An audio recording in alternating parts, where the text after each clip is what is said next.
Hi, my name is Rodriguez, and today my informative speech assignment is on how MRIs and CT scans reveal diseases. Have you ever had a headache and it's been lasting for days and days on end and you just don't know what's going on? So you go to the doctors, and with a matter of minutes, they get you in, get you scanned, and get you out, and then within a day or two, they have your results and a diagnosis and possibly a treatment. That's what these MRI machines help doctors do, so they won't have to endure their patient into any major or minor surgery or even life-threatening surgeries.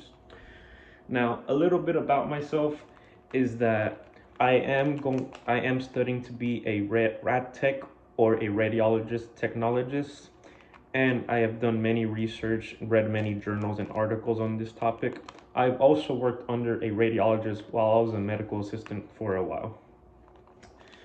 Now, MRI stands for magnetic resonance imaging, and CT stands for computerized tomography. And what these two things have in common is that these have made major advancements in the medical field, helping doctors find diseases, catch diseases early on, and so forth.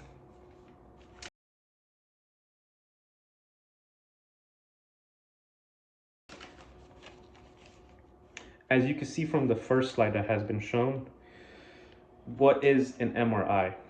Now, an MRI is a machine that lines up hydrogen atoms and then immediately disrupts them. After they disrupt them, they take an image of your brain, spinal cord, and or muscles, depending on what you're there to see. It was invented by a man named Dr. Raymond Damian in 1977. And that was the same year also that he had the first ever human scan of the brain, spinal cord, and the muscles. What the MRI can usually find is mainly brain tumors, strokes, or lesions in the brain.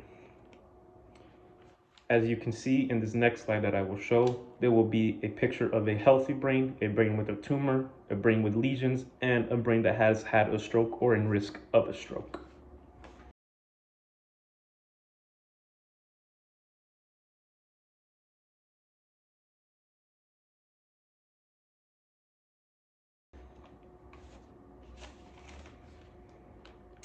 Now with CT scans, these are completely different, but they're also similar. It was invented by a man named Dr. Godfrey Hounsfield in 1972. And same thing with the MRI, he also had the scan that same year as well. And how it works is a little different from an MRI. An MRI by itself is a image, that's it. What CTs use is that they use X-ray images from other images that same day or from the other day, and they use them, combine them into this CT scan, giving us a 3D model of the organs, of the blood vessels, of the bones, and everything else.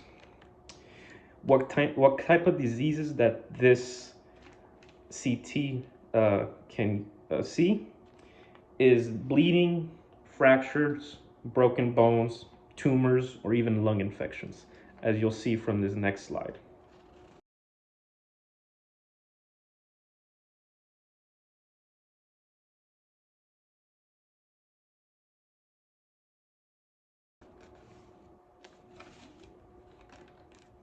How do these MRIs help doctors? These MRIs help doctors in many cases. They reveal cancers, abnormality growths, Alzheimer's, and even spinal damage and brain damage, giving the doctors better results and not going in surgically. How can CTs help doctors? CTs help doctors by looking at the abnormality of brains, muscle tissues, or anything else.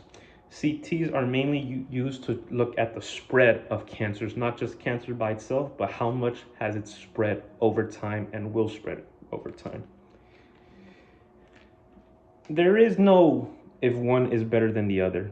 Most doctors tend to use both, no matter what kind of scan you will. If you need an MRI, they will order a CT scan as well. If you need a CT scan, they will order an MRI scan. And what this does is that these MRI scans and CT scans can rule out certain cancers, certain lesions, abnormalities, give you early signs so we could catch it on early, treat it early for the best possible scenario of the patient. And the another difference is that MRIs are usually made with a scheduled plan.